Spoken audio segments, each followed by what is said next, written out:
Verena said, so easy to skip the part getting really clear about a general day of our peeps. Yeah, it really is. It's so, and a lot of times we don't want to do that work because we're worried what's going to come up. Like, what if I have this whole thing and then I'm like, shit, I don't know how I would help those people. Fine, we'll deal with that later. Like, let's just look at what a day in their life looks like, and really detail. It's not so much. I need to be careful when I give this exercise. It isn't so much like what they eat for breakfast. This is not like a demographic marketing kind of a thing. And they do Pilates and like, fine, that's really not the thing that we're talking about.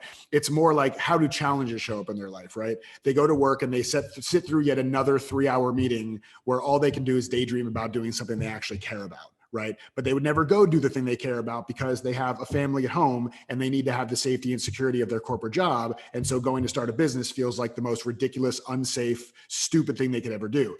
Like, when we get into the heads of people like that, in that way, even if it's completely made up and fabricated, it allows us to really get clear on, okay, this is how I need to message it so they know that it's for them. And entrepreneurs is great. Like that's a great target market. And the question becomes, like, how do you make it hyper focused? It either needs to be, ideally, it either needs to be for a very specific group of people, or it can be for a broader group of people with a very specific angle, right?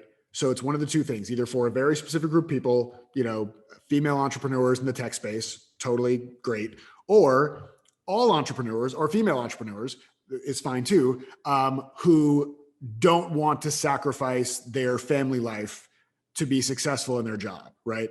But we want to make it as like specific as possible so they really feel that you get specifically what it feels like for them to have imposter syndrome. So then it's not just like entrepreneurs, but it's also not a niche, like a hyper-focused niche, but it is people who feel a certain way about the process of being successful as an entrepreneur. So that's kind of your angle. And again, this all goes back to like the making your niche your bitch thing, just in a kind of slightly different way. But there really is, it's experiential. So it has to come from experience, either our own experience or clients' experiences for sure. And it doesn't mean you have to be where they've been and done what they've done. It's, Michael Jordan's coach did win a bunch of championships, but a lot of people's coaches never won championships, and yet they're able to coach you to be a champion.